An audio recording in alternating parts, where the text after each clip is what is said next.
Então vamos lá, pessoal, para a demonstração. Vou estar copiando aqui o comando.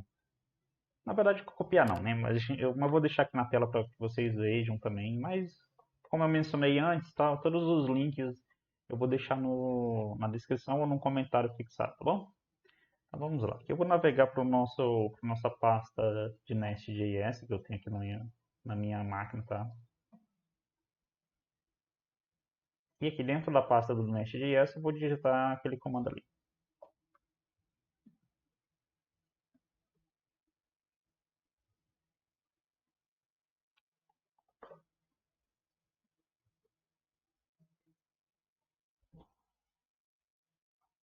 Aqui ele pergunta, né, qual gerenciador de pacote que eu quero utilizar. Vou utilizar o Node mesmo, o npm.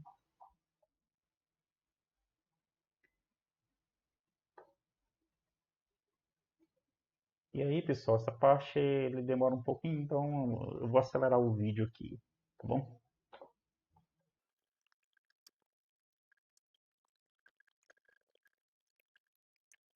Aqui, pessoal, ele terminou, né,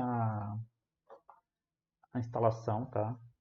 Enquanto ele estava instalando, eu estava criando aqui já as regras e uma lista de filmes, tá? Para poder utilizar dentro do nosso projeto. Mas aproveitando que ele já terminou, eu já vou fazer isso lá dentro. Eu vou fazer e depois eu explico, tá? Para não ficar tão demorado o vídeo. Aqui nós iremos entrar na pasta do nosso projeto, filmes, né?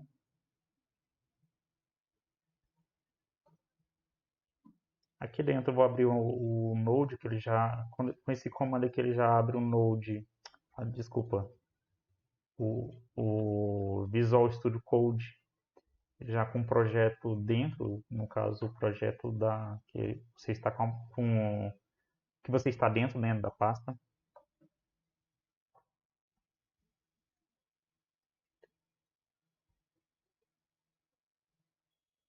Então esse daqui é o nosso projeto, esse daqui é a estrutura do Mesh, tá? Então, como eu falei, eu não vou entrar no detalhe, porque senão vai ficar longo e sobre o Mesh valeria uma série de vídeos, tá bom?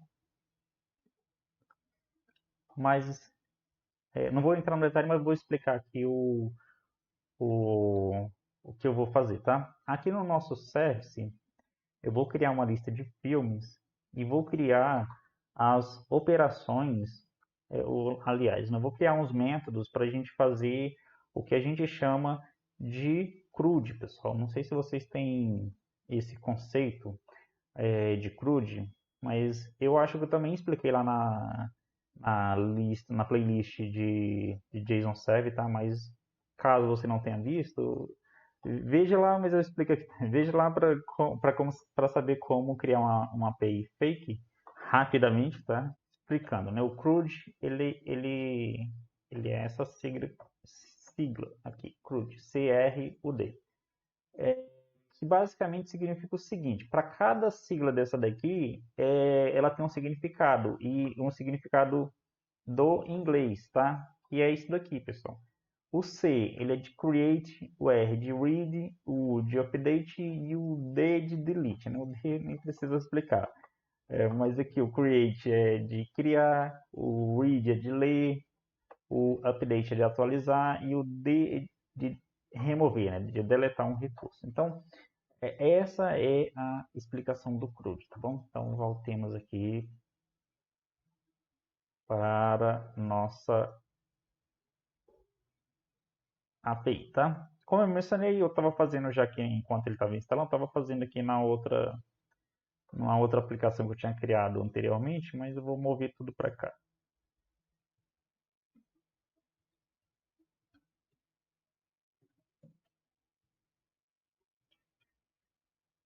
Aqui eu já tinha criado uma lista de filmes. Eu estava criando só o atributo ID para poder identificar cada registro como sendo único, né? E aí eu consegui fazer essa exclusão ou buscar um registro em específico, tá bom?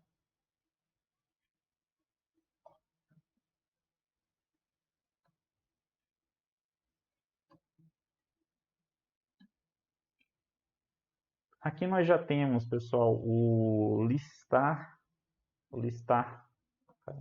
infinitivo, listar filmes, ele já está ok. O criar filmes também, eu estava fazendo o editar, e eu já vou aproveitar aqui e fazer o obter, né? Pegar, pegar filme.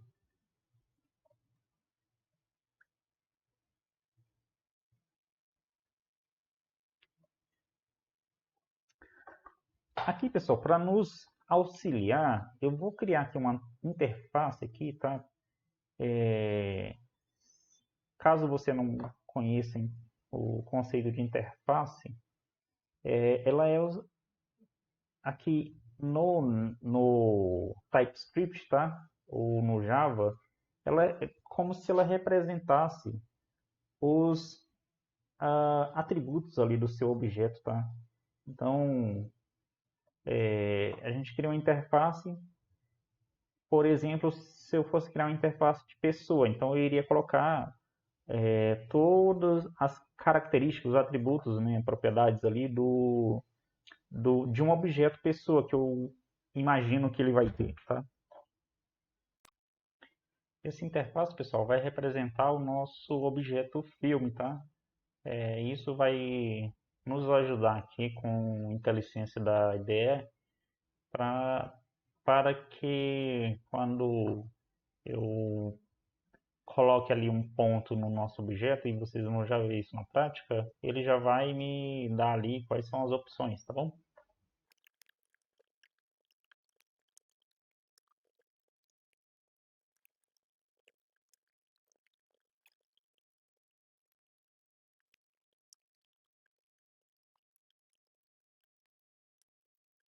Pessoal, eu fiz essa modificação só para não ficar com aparência de erro, mas não tinha erro não, tá? Daqui é por conta do lint, ele ficava querendo que eu quebrasse aqui, porque estava muito... Ele tem umas validações lá de largura, assim, de codificação. Então, quando você chega a determinado largura, ele espera que você quebre a linha. É por isso que ele ficava acusando aquele errinho aqui, mas não era erro não, tá bom? Beleza, nosso service aqui, acredito eu que está pronto, viu? Eu tenho o listar filmes, que retorna a minha lista de filmes. Eu tenho o criar filme, que adiciona na minha lista um novo filme. Ah, falta o deletar, né, gente? Não tá pronto ainda não. Muito bom.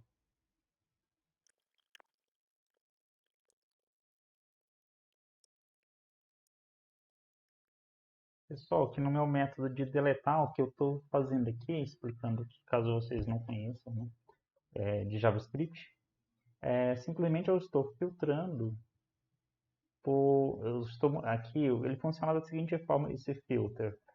Ele ele retorna um novo array e ele filtra, né? Ele faz uma filtragem aqui. O que eu estou dizendo aqui? É, ele para este filtro, né? Ele tem uma condição aqui booleana. No meu caso, o que eu coloquei? Eu quero que ele retorne para o filtro tudo, todos os IDs que forem diferentes, aliás, todos os filmes em que o ID for diferente do ID que eu estou passando aqui como parâmetro, tá bom? Já eu mostro isso na prática para vocês. Pronto, pessoal, aqui eu acredito que o meu service está pronto. Como acredito eu que eu mencionei antes, né, lá na explicação sobre a API, mas caso eu não tenha mencionado, eu vou explicar agora, né? A nossa API, ela tem as nossas regras de negócio, tá? Ela teria, nesse caso aqui, até para não ficar mais complexo e grande, né, o vídeo, eu não vou ter comunicação com um banco de dados, tá bom? Mas aqui vocês têm que pressupor que isso daqui não ficaria aqui no meu service, ele ficaria numa base de dados real, tá? Então, assim, explicado isso, então, assim, a minha API ela tem essas regras de negócio, ela tem os métodos em que vão deletar, que vão editar, que vão buscar as listas ou um filme em específico. Então isso tudo está na nossa API. E no meu caso aqui eu coloquei no service. O service aqui seria o que, pessoal? Vou voltar aqui com minha câmera, né, que eu tirei só para maximizar aqui para vocês. O service ele seria a classe aqui que teria essa comunicação com a nossa base de dados, teria comunicação com outras APIs, né, como eu falei antes, uma API REST ela pode se comunicar também com outras APIs. Então isso estaria onde? Estaria no meu service, tá bom? Isso por organização. Você poderia colocá-la em outra classe, mas para mim né, eu acho que fica mais legível aqui. Beleza. E agora como que a gente faz para é, consumir a nossa API? Porque até agora a gente só criou. A gente só criou a nossa API. Primeiramente, a gente precisa aqui instanciar, não, startar a nossa API, tá? De que forma? Se a gente vir aqui na documentação do Mesh, em algum lugar ele deve estar falando como start a aplicação, tá vendo? Rodando a aplicação. A gente pode executar esse comando aqui, npm run start, e a gente pode executar esse aqui, npm start 2.dev. Qual que é a diferença de um para o outro? Esse daqui deixa eu ver se ele fala aqui, ele fica escutando, né, observando, assistindo ali seus arquivos e automaticamente ele recompila e recarrega o servidor. Quando, né, como ele está falando aqui, né, que ele fica observando ali, assistindo os seus arquivos, toda vez que o meu arquivo tiver modificação, ele vai fazer essa recompilação e recarregar a aplicação, entendeu? Então, para nós desenvolvedor, em momento de ambiente, né, eu acho que esse é o mais é, ah, assim, em um momento, né, no ambiente de desenvolvimento, isso é o mais recomendável para nós desenvolvedores, né, utilizar esse comando aqui. Agora, quando você vai já colocar sua aplicação para estar rodando ali mesmo, sei lá, seja num servidor na nuvem, seja num servidor na sua aplicação, aí você teria que utilizar outros comandos, tá? Que seria fazer o build na sua máquina ou na máquina do servidor e aí está startando ali a sua aplicação, sem estar mais editando, tá bom? Mas no nosso caso, que a gente está desenvolvendo, esse é o comando que vamos e é o recomendado para utilizar, tá bom? Então, copiei aqui o comando, já estou dentro da pasta do projeto, isso é importante, né? Você está dentro da pasta do projeto. Vou dar um CLS para limpar o nosso terminal e pronto.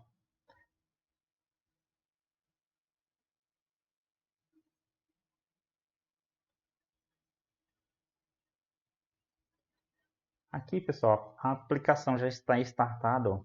Já está startada, tá? E já podemos fazer uma requisição para esta aplicação. Se a gente voltar aqui, a gente já construiu o nosso service.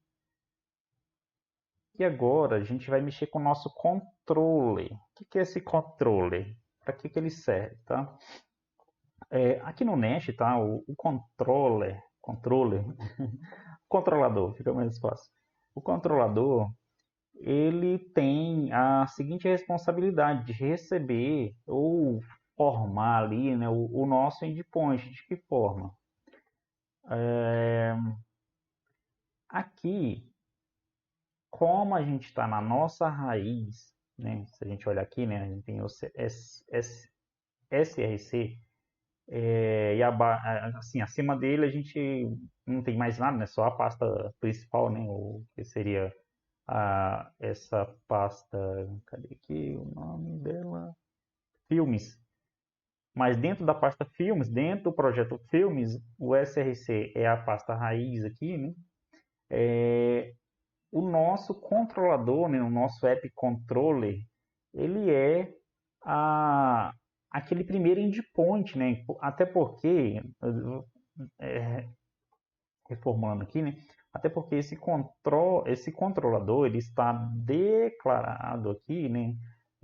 Dentro do nosso metadata do nosso módulo principal, tá bom? Que é esse AppModule. E aí, eu falei que não ia entrar no detalhe do Mesh, né? Mas resumidamente, né? O AppModule ele é o primeiro módulo que ele é chamado aqui no Mesh. Então, por isso que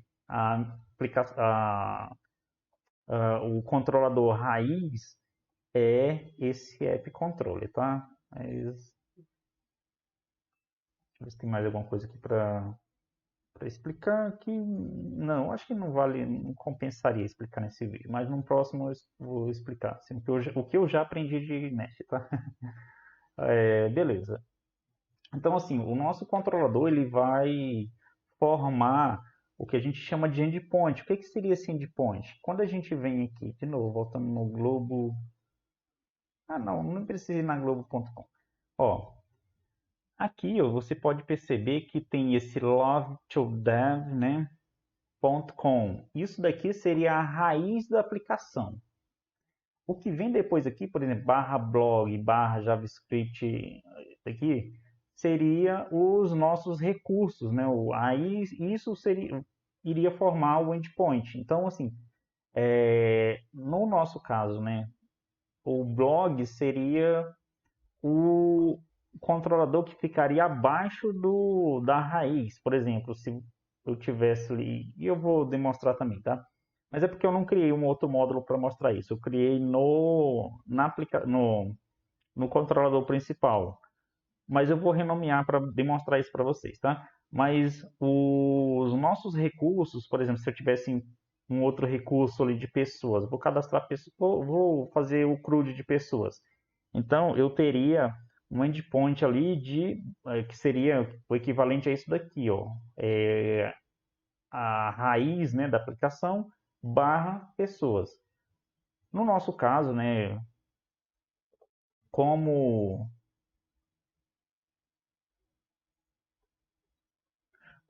aqui eu coloquei, né, no controlador raiz, então por isso que o que eu vou fazer aqui, ele vai chamar esse método aqui sem eu passar nenhum endpoint, tá? Nenhum recurso aqui. E aí, pessoal, desculpa interromper o vídeo aqui, mas aqui durante a edição aqui do vídeo eu vi que ia ficar gigantesco. A parte já editada está com 17 minutos e aqui ainda tem mais dois vídeos, um de 20 e outro de 30.